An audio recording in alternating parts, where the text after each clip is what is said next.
Hello students, very good morning to all of you. Let's start the lecture number 8 of respiration and circulation.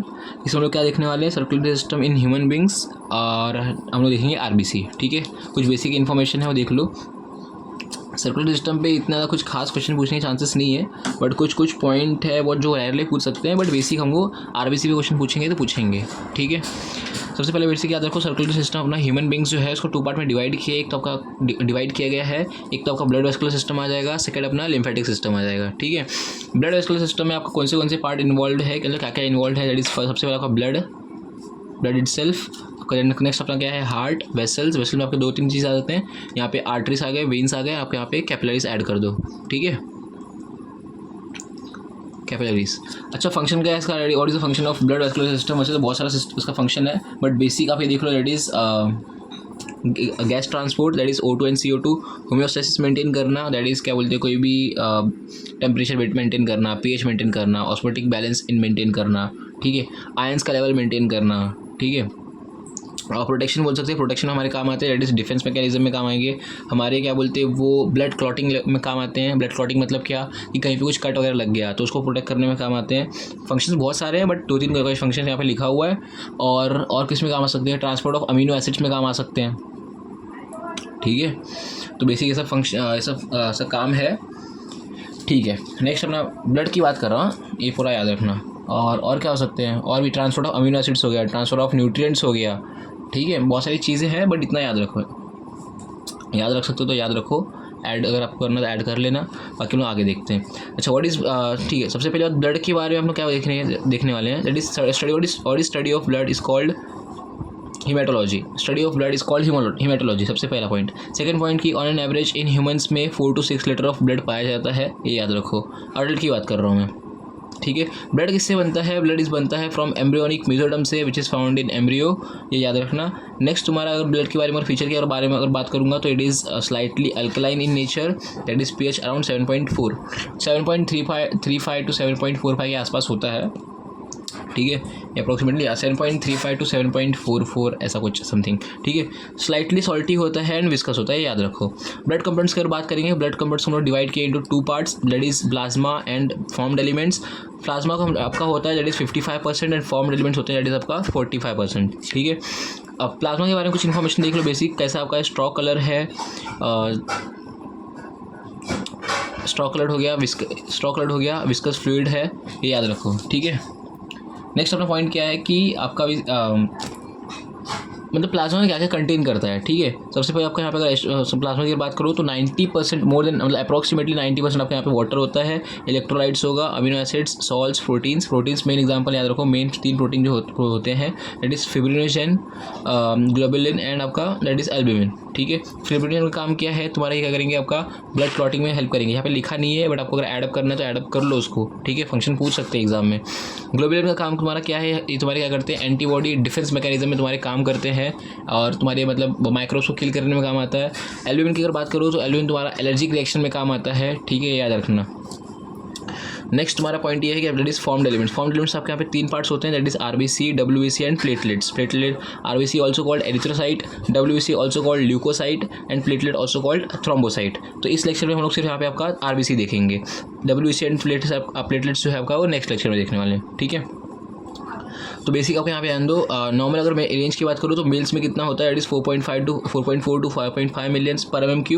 और अगर female की बात करूँगा तो 3.3 to 4.3 मतलब 3.5 to 4.5 भी कंसिडर कर सकते हैं मिलियन पर mm3. ठीक है, WBC अगर काउंट कर बात करूँगा मैं तो इसका काउंट देख लो, 5000 to 11,000 पर mm3 होता है. प्लेटलेट की बात करूँ तो 2.5 to 4.5 लाख पर mm3 होता है, ऑन एन एवरेज एस्टिमेशन दिया हुआ है. ठीक है, नेक्स्ट अपना पॉइंट है दैट इज़ RBC के बारे में हम क्या देखना है, कुछ बेसिक इतनी सारी इन्फॉर्मेशन है. अगर आपको मतलब अगर एक क्वेश्चन पूछते हैं तो मैक्सिमम इसका 8 पॉइंट याद रखो कम से कम. मैंने कितने सारे लिखे आपके यहाँ पे, 1 2 3 4 5 6 7 8 9 10 11 12 13 14 15 मतलब 15 to 16 पॉइंट लिखे हुए हैं. ठीक है, तो देख लो. सबसे पहली बात क्या है, मोस्ट अबंडेंट है, आप देख सकते हो यहाँ पे मिलियंस में था. नेक्स्ट अपना क्या है, सर्कुलर है, बाय कॉन्केव है, और आपके यहाँ पे क्या है, न्यूक्लियस एब्सेंट होता है आरबीसी में, याद रखना. एम्फीबियंस के न्यूक्लियस मतलब एम्फीबियंस के जो आरबीसी होते हैं उनके न्यूक्लियस मतलब पाए जाते हैं, याद रखो. आरबीसी कंटेन हीमोग्लोबिन, आपको मैं स्टार्टिंग से कब से पढ़ाते आ रहा हूँ. Contain haemoglobin which is red pigment and which help in transport of gas यहाँ पे लिखा नहीं है बट नीचे लिखा हूँ। यहाँ पे देखो आरबीसी है which contain haemoglobin which help in transport of gas that is O2 and CO2। ठीक है, what is the function of what is meaning of erythropoiesis? Erythropoiesis मतलब क्या? That is formation of RBC. ठीक है, अच्छा किससे formation होता है ये याद रखो, ये इंपॉर्टेंट है।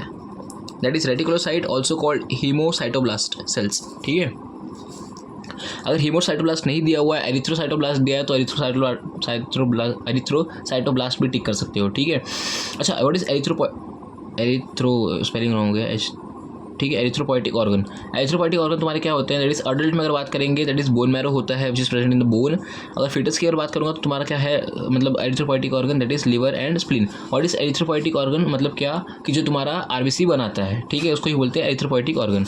अगर याद रखो कभी भी अगर जो फीटस में आपका जो लिवर एंड स्प्लीन बना रहा है आपका आरबीसी, अगर यही अगर आपका बर्थ के बाद भी अगर आपके मतलब लिवर एंड स्प्लीन बना रहे हैं मतलब कुछ एज तक मतलब 5 ईयर्स 10 ईयर्स तक बना रहे हैं तो मतलब समझ लेना कि कुछ डिफेक्ट है बॉडी में। ठीक है, नॉर्मली नहीं होना चाहिए।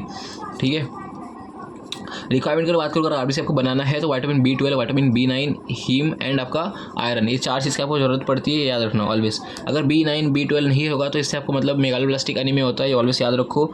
अगर आपको स्पेसिफिकली अगर आपको मेंशन किया है कि भाई GI सर्जरी हुआ है तो सर्जरी हुआ है तो अगर याद रखना इसका स्पेसिफिकली इसको बोलते हैं पर्निशियस एनीमिया, ये याद रखो ऑलवेज। देखो मेगालोब्लास्टिक तुम्हारा विटामिन B12 की भी वजह से भी हो सकता है लेकिन B9 की वजह से भी हो सकता है।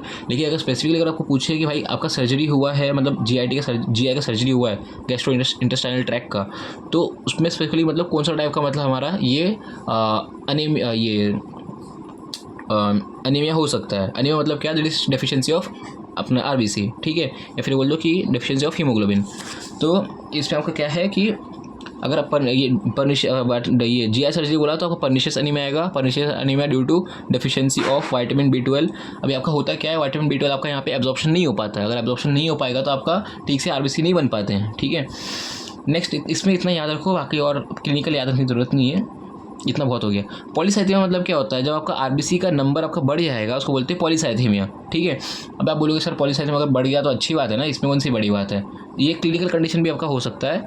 अब बोलोगे सर क्लिनिकल कंडीशन मतलब क्या? क्लिनिकल कंडीशन मतलब डिसीज़। ठीक है, तो अब अगर आरबीसी आपका बढ़ रहा है तो ज़रूरी थोड़ी कि डिसीज़ हो, मतलब अच्छी बात है ना। अगर आरबीसी बढ़ रहा है तो आपका O2 एंड CO2 कैरी करेगा, बट ऐसा नहीं होता। देखो जब भी अगर आपका आरबीसी का अगर नंबर अगर बढ़ता है तो होता क्या है कि तुम्हारा बॉडी जो है वो आरबीसी का नंबर तो बढ़ाएगा बट जितनी भी सेल बनाएगा ना सारे वो इमेच्योर सेल बनाएगा। ठीक है, तो होता क्या है कि आपके ब्लड में आएंगे, कुछ काम नहीं करेंगे, खाली बस खाना और मतलब जितने भी यूज़फुल मटेरियल्स है, न्यूट्रिएंट्स है, उसको यूज़ करेंगे एंड कुछ काम नहीं करेंगे। तो इन शॉर्ट क्या होगा कि उसकी वजह से जो आपके जो रिमेनिंग जो आपके जो आरबीसी वगैरह है उनको खाना नहीं मिल पाएगा, और उनको भी खाना अगर नहीं मिल पाएगा तो वो डेड होंगे। तो इन शॉर्ट ये हमारे बॉडी क्या कर रहे हैं? डैमेज कर रहे हैं। ठीक है, तो polycythemia can leads to condition, disease condition. ठीक है, व्हाट इज एरिथ्रोसाइटोपिनिया? एरिथ्रोसाइटोपिनिया मतलब क्या? Decrease in the RBC. ठीक है, हार्मोन आपका यहाँ पे हाँ स्पेसिफिकली याद रखना कि एरिथ्रोपोइसिस के लिए जो हार्मोन लगता है दैट इज कॉल्ड एरिथ्रोपोएटिन। मैंने 3-4 बार बताया आप लोगों को एरिथ्रोपोइसिस सबसे पहली बात। ठीक है, एरिथ्रोपोएटिक ऑर्गन, पोइसिस अलग है, पोएटिक ऑर्गन। ठीक है, जो आपका आरबीसी बनाएगा। उसके बाद यहाँ पे मैंने क्या बताया? एरिथ्रोपोएटिन। पोएटिन मतलब क्या? जो हार्मोन है वो which is produce by the kidney. ये याद रखो, ये वेरी इंपॉर्टेंट है, ये आपको डायरेक्ट एज MCQ आ सकता है, याद रखना, या फिर आपको सिंगल आंसर क्वेश्चन आ सकता है।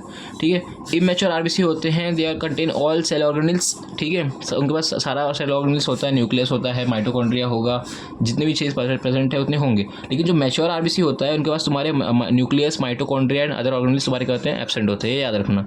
ठीक है, नेक्स्ट तुम्हारा आरबीसी के बारे में अगर बात की तो बता चुका मैंने आप लोगों को, आरबीसी कंटेन हीमोग्लोबिन। हिमेटोक्रिट, ये इसका फॉर्मूला याद रखो, व्हाट इज हिमेटोक्रिट? हिमेटोक्रिट मतलब क्या होता है कि फॉर्मूला ऐसे याद रखो कि volume of RBC divide by volume of blood.